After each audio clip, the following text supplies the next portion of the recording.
So hello everyone. तो आज की इस वीडियो में बेसिकली टैक्सेशन सिस्टम वाले जो टॉपिक है उसको हम कवर करेंगे।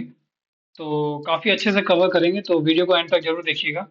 और ये आपको आपके कॉम्पिटेटिव एग्जाम जितने भी गवर्नमेंट एग्जाम्स है सब में काम आएगा। ठीक है, स्टार्ट करते हैं। तो सबसे पहला हमारे पास जो टर्म आता है ना, वो है कुछ टर्म्स है जैसे कि टैक्स बायोंसी होता है और टैक्स इलास्टिसिटी होता है। ठीक है, टैक्स बायोंसी का मतलब होता है क्या, कि कितना जीडीपी में चेंज आया और कितना टैक्स रेवेन्यू में चेंज आया। मतलब change in tax revenue divided by change in GDP is known as tax buoyancy. ठीक है, कि जीडीपी में कितना चेंज आया और हमारा जो टैक्स रेवेन्यू है उस पर कितना चेंज आया, तो उसको टैक्स बायोंसी करता है। और यही बेसिकली डिटरमाइन करता है किसी का, मतलब किसी देश का इकोनॉमिक्स। ठीक है, it is responsible for the responsible of revenue to the GDP. Okay, and the another term is tax elasticity. Tax elasticity का मतलब होता है कितना चेंज हुआ टैक्स रेवेन्यू में और कितना चेंज हुआ टैक्स रेट में।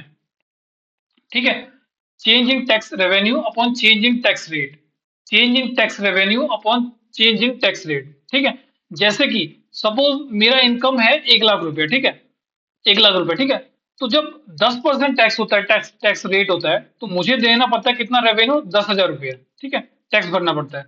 जब 20% टैक्स रेट हो जाता है तो मुझे भरना पड़ता है कितना, 20,000 रुपये।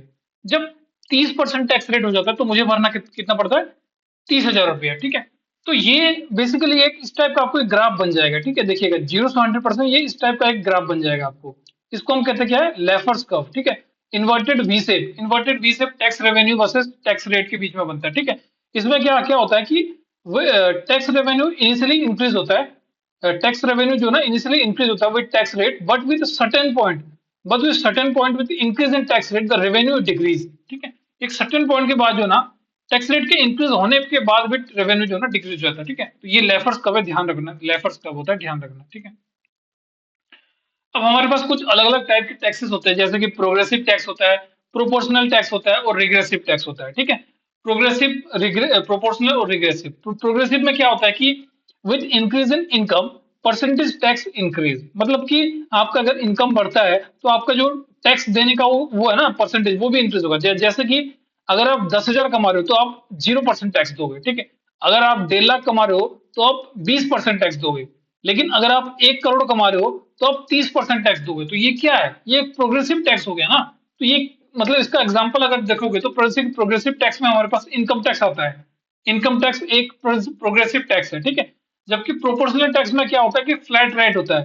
फ्लैट रेट होता है कि भाई अगर तू 10,000 कमा रहा है तो भी तो 10% टैक्स देगा, अगर तू 1.5 लाख कमा रहा है तो भी तो 10% टैक्स देगा, अगर तू 1 करोड़ कमा रहा है तो भी तो 10% टैक्स देगा। ठीक है, तीसरा होता है हमारे पास रिग्रेसिव टैक्स।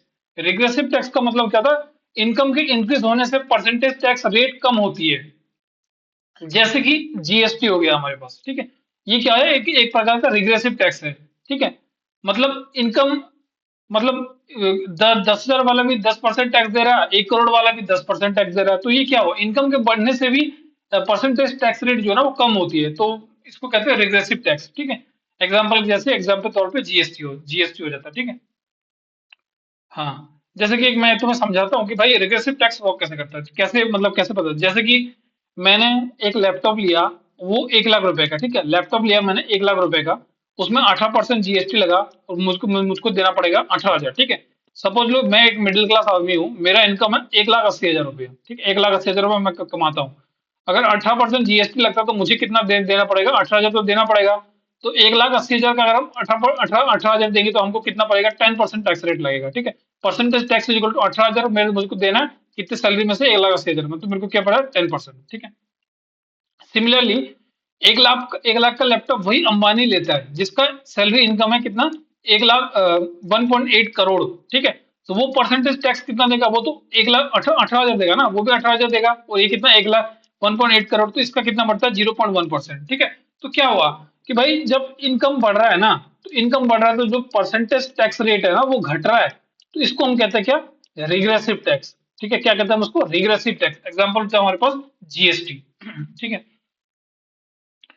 एक टर्म से ये कंसेप्ट है कि progressive tax helps in reducing the income inequality. ध्यान रखना, progressive tax help in reducing the income inequality. ठीक है, फिर आता है हमारे पास कुछ टर्म्स जैसे कि टैक्स इंपैक्ट आता है और टैक्स इंसिडेंट आता है। ठीक है, जैसे कि ये मैं हूं। ठीक है, ये मैं हूं, जैसे कि ये मैं हूं, एक आदमी है। ठीक है, वो इनकम टैक्स देगा। तो वो इनकम टैक्स देने के लिए उसको गवर्नमेंट को पे करना पड़ेगा। ठीक है, वो अपने जेब से पैसा भी लगाएगा और उसका रिस्पॉन्सिबिलिटी भी होगा कि भाई मेरे को देना है इनकम टैक्स गवर्नमेंट को। ठीक है, वो उसका दो रिस्पॉन्सिबिलिटी होगा, या तो भाई उसमें से मेरे उसका पैसा भी लगेगा और उसका रिस्पॉन्सिबिलिटी भी होगा। ठीक है, तो इसको कहते हैं हम क्या, डायरेक्ट टैक्स। डायरेक्ट टैक्स के अंडर इनकम टैक्स भी आता है। ठीक है, मतलब उसका पैसा भी लगता है और उसको रिस्पॉन्सिबिलिटी भी होता है उसका। ठीक है, हाँ। दूसरा कंडीशन, जैसे कि जब हम लैपटॉप खरीदते हैं तो जो कंज्यूमर होता है वो पैसा किसको देगा, शॉपकीपर को देगा। वो शॉपकीपर जीएसटी किसको देगा, गवर्नमेंट को देगा। तो पैसा हुआ इसका, और इसका रिस्पॉन्सिबिलिटी नहीं है। रिस्पॉन्सिबिलिटी किसका, ये शॉपकीपर का रिस्पॉन्सिबिलिटी है ना भाई। मैंने तेरे को पैसा दे दिया, तू अब मैंने तूने उसमें इंक्लूड जीएसटी किया है। अब तो जीएसटी को मैं थोड़ी पे करूंगा, वो तो शॉपकीपर पे करेगा ना गवर्नमेंट को। ठीक है, तो रिस्पॉन्सिबिलिटी इसमें चेंज हो जाता है, और रिस्पॉन्सिबिलिटी वो दुकानदार का हो जाता है, लेकिन मेरा बस पैसा लगा। तो ये एक तरह का जो ना क्या इनडायरेक्ट टैक्स हो गया, जैसे कि अपने पास एग्जांपल आता है जीएसटी। ठीक है, अभी हम डिफरेंट टाइप्स ऑफ डायरेक्ट और इनडायरेक्ट टैक्स पढ़ने वाले हैं आगे। ठीक है, तो हाँ, तो ये हम कह सकते हैं ना कि डायरेक्ट टैक्स जो है ना उसमें टैक्स इंपैक्ट और टैक्स इंसिडेंट जो ना सेम पर्सन होता है। टैक्स इंपैक्ट और टैक्स इंसिडेंट जो ना ऑन ए सेम पर्सन, जबकि इनडायरेक्ट टैक्स में क्या होता है, टैक्स इंपैक्ट और tax incident on different person. ये ध्यान रखना, ऑन डिफरेंट पर्सन। ठीक है, ये हो गया। अब हम अलग अलग प्रकार के टैक्स होते हैं, उनके कौन कौन से एग्जाम्पल होते हैं वो पढ़ने वाले हैं। तो सबसे पहला हमारे पास direct tax, and the second one अपना इनडायरेक्ट टैक्स। डायरेक्ट टैक्स में हमने पढ़ा इनकम टैक्स आता है, कॉर्पोरेट टैक्स आता है, प्रॉपर्टी टैक्स आता है, वेल्थ टैक्स आता है, इनहेरिटेंस टैक्स आता है, कैपिटल गेन टैक्स आता है और एसटीटी आता है। ठीक है, कैपिटल गेन का मतलब कि जैसे कि भाई तुम्हारे पास एक पेंटिंग है, वो 1 लाख का है। कुछ सालों बाद उस पेंटिंग की कीमत बढ़ गई, सपोज वो 2,80,000 हो गया। ठीक है, तो जो कैपिटल जो गेन हुआ है ना उसको कहते हैं कैपिटल गेन टैक्स। ठीक है, बाकी इनहेरेंट टैक्स होता है, वेल्थ टैक्स होता है, प्रॉपर्टी टैक्स होता है, कॉर्पोरेट टैक्स होता है, इनकम टैक्स होता है। ठीक है, और एक एसटीटी भी होता है जिसको हम कहते हैं security transaction tax. Security transaction tax. ठीक है, हाँ। दूसरा पास हमारे पास होता है इनडायरेक्ट टैक्स। ठीक, इनडायरेक्ट का जीएसटी होता है, एक्साइज ड्यूटी होता है, कस्टम ड्यूटी होता है, सर्विस ड्यूटी होता है, सेंट्रल सेल्स टैक्स होता है, और स्टेट का करेंगे तो वैट होता है, एंटरटेनमेंट होता है, लग्जरी टैक्स होता है, एंट्री टैक्स होता है और स्टाम्प ड्यूटी होता है। ठीक है, तो हम बेसिकली ये सब, अभी ये पहले था, लेकिन ये सब को जो है ना ये पहले था, ये सबको अभी मर्ज कर दिया गया और ये सब जब जीएसटी के अंडर इसको ला दिया गया। ठीक है, हाँ, तो जीएसटी के बारे में हम कुछ पढ़ने वाले हैं। जीएसटी को जो है ना 1 जुलाई 2017 को इसका कह सकते हैं उद्घाटन हुआ था, और बेसिकली ये 2003 के केलकर टास्क फोर्स रिकमेंडेड था इसको, जीएसटी को केलकर केलकर टास्क फोर्स इसने रिकमेंड किया था, और 2016 में इसका कॉन्स्टिट्यूशन में आया था, 101 अमेंडमेंट हुआ था इसको। ठीक है, ठीक है, हाँ। और कुछ कुछ ऐसे टैक्स होते हैं ना जो कि जीएसटी से आउटसाइड होता है, वो जीएसटी में लागू नहीं होता। जैसे कि अपने पास बेसिक कस्टम ड्यूटी हो गया, पेट्रोल पे टैक्स हो गया, डीजल पे टैक्स हो गया, टोबैको पे टैक्स हो गया, अल्कोहल पे टैक्स हो गया, स्टाम्प ड्यूटी हो गया, इलेक्ट्रिसिटी ड्यूटी हो गया, व्हीकल टैक्स हो गया, प्रॉपर्टी टैक्स हो गया। ये सब जो है ना जीएसटी के अंडर नहीं आते। ठीक है, हाँ। अब जीएसटी का मतलब डिसाइड कौन करता है कि भाई स्टेट का इतना लगेगा, मतलब कई जगह ये मतलब अ, ये डिसाइड कौन कर रहा है कि भाई हाँ पेट्रोल पे नहीं लगेगा, इस चीज पे लगेगा, इस चीज पे नहीं लगेगा। उसके लिए एक जीएसटी काउंसिल बैठती है।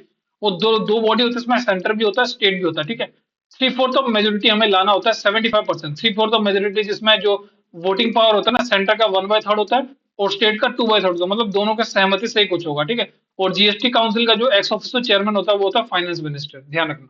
ठीक है, हाँ। फिर हमारे पास एक कुछ टर्म्स आते हैं, जैसे कि एमएटी आता है और डीटीटी आता है। एमएटी का मतलब होता है minimum alternate tax. Minimum alternate tax, इसको जीरो टैक्स कंपनीज भी कहते हैं। वो it ensure the minimum tax, बस ये टर्म्स वगैरह ध्यान रखना। मिनिमम अल्टरनेट टैक्स होता है, जीरो टैक्स कंपनीज इसको लाती है, इसको जीरो टैक्स कंपनीज भी लाता है, और ये इंश्योर क्या करता है, मिनिमम टैक्स हो। ठीक है, डीडीटी क्या होता है, डिविडेंड डिस्ट्रीब्यूशन टैक्स। ठीक है, इसको रिमूव कर दिया गया था 2020-2021 में। इसमें जो डिविडेंड होता है ना, dividend dividend are taxable in the hand of shareholder के हैंड में ये डिविडेंड हो जाता है अभी। ठीक है, ये पेपर टैक्स का मतलब क्या होता है, पेपर टैक्स का मतलब this tax exist only on the paper, so not not significantly contribute to the revenue collection. Example जैसे वेल्थ टैक्स हो गया, गिफ्ट टैक्स हो गया, स्टेट ड्यूटी हो गया। ठीक है, सरचार्ज का मतलब होता है it is an additional tax levied on the individual with income above a specific limit. अगर आपका income above a specific limit है तो आपको एक एडिशनल टैक्स डिवाइड किया जाता है, जिसको हम कहते हैं सरचार्ज। ठीक है, सेस का मतलब होता है tax levied for specific purpose. ठीक है, collected by central government and not set to the state. ये जो सेस होता है इसको स्टेट को शेयर नहीं किया जाता, ये बस सेंट्रल के पास जाता है। It is the tax which is levied for a specific purpose. ठीक है, एक आता है हमारे पास पिगोवियन टैक्स। पिगोवियन टैक्स का मतलब tax impose on activities that create negative externalities to reduce the harmful effect. ठीक है, मतलब ये ध्यान रखना, नेगेटिव एक्सटर्नलिटीज के वगैरह के लिए लगता है। ठीक है, हाँ। तो अभी हम कुछ जो बजट हमारे जो 2026 हुआ है उसके से उससे रिलेटेड कुछ हम पढ़ने वाले हैं। तो बजट 2026 में हमें ये पता चलता है कि बस सबसे ज्यादा पैसा कहाँ से आता है हमें। ठीक है, तो सबसे ज्यादा पैसा हमें आता है बोरोइंग और लाइबिलिटीज से। ठीक है, जो 24% होता है बोरोइंग और लाइबिलिटीज। फिर आता है हमारे पास इनकम टैक्स से आता है 21%। फिर कॉर्पोरेशन टैक्स से आता है हमारे पास 18%। और जीएसटी और अदर टैक्स आता है 15%। ठीक है, तो हमें ये चार चीजें याद रखना, बस बोरोइंग और लाइबिलिटीज होता है, इनकम टैक्स होता है, कॉर्पोरेशन टैक्स होता है, जीएसटी और अदर टैक्स होता है। ठीक है, बोरोइंग और लाइबिलिटीज होता है, इनकम टैक्स होता है, कॉर्पोरेशन टैक्स होता है, जीएसटी और अदर टैक्स होता है। ठीक है, अब आता है सबसे ज्यादा पैसा कहाँ जाता है, मतलब कहाँ खर्च होता है। तो सबसे ज्यादा पैसा खर्च होता है स्टेट के शेयर्स में। ठीक है, स्टेट शेयर्स ऑफ टैक्स में 22% यूज होता है, इंटरेस्ट पेमेंट में 20% यूज होता है, सेंट्रल सेक्टर स्कीम्स में 17% यूज होता है, और फिर बाकी 11% डिफेंस में यूज होता है। ठीक है, कौन कौन से होता है, सबसे ज्यादा पैसा जाता कहाँ है, स्टेट शेयर में जाता है, इंटरेस्ट पेमेंट में जाता है, सेंट्रल सेक्टर स्कीम्स में जाता है, और डिफेंस में जाता है। ठीक है, क्लियर है। हाँ, अब बजट 2016 के कुछ फिजिकल फिजिकल मैटर के बारे में भी पढ़ लेते हैं। तो 16 फाइनेंस कमीशन अभी स्टार्ट हुआ है।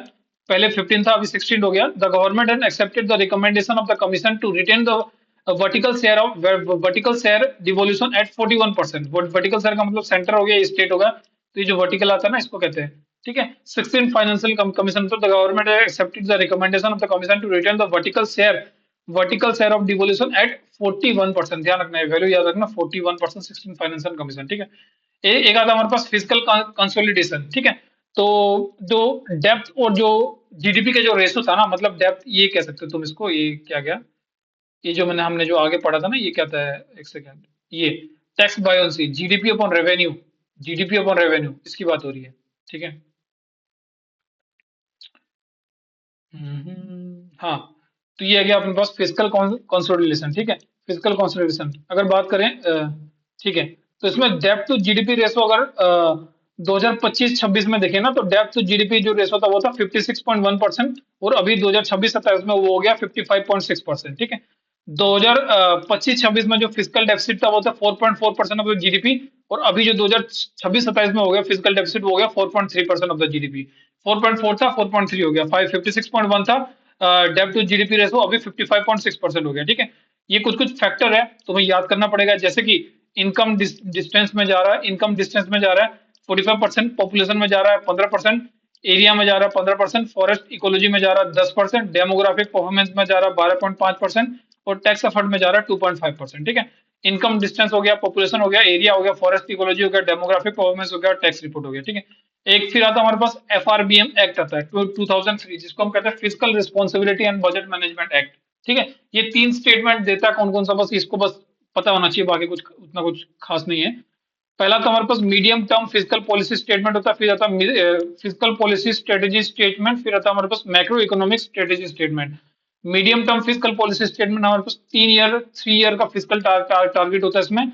और फिजिकल पॉलिसी स्ट्रेटेजी स्टेटमेंट में होता है फाइनेंशियल ऑब्जेक्टिव या फिर स्ट्रेटेजी होता है। ठीक है, macro economic strategy sector schemes में हमारे पास होता है क्या, एसेस इकोनॉमिक कंडीशन होते हैं इसमें। ठीक है, हाँ। अब हम कुछ रिसिप्ट और एक्सपेंडिचर के बारे में पढ़ लेते हैं, जो कि 2026 के बजट में क्या क्या चेंज हुआ है। ठीक है, तो अगर रिसिप्ट की बात करें तो हमारे पास दो होता है, कैपिटल होता है, कैपिटल होता है, रेवेन्यू होता है। ठीक है, कैपिटल रिसिप्ट होता है, रेवेन्यू रिसिप्ट होता है। फिर हमारे पास होता है एक्सपेंडिचर, एक्सपेंडिचर में क्या होता है, कैपिटल एक्सपेंडिचर होता है, रेवेन्यू एक्सपेंडिचर होता है। ठीक है, तो कैपिटल रिसिप्ट की बात करें तो 2025-26 में था ये 16.2%, जबकि 26-27 में हो गया कितना, 18.1%।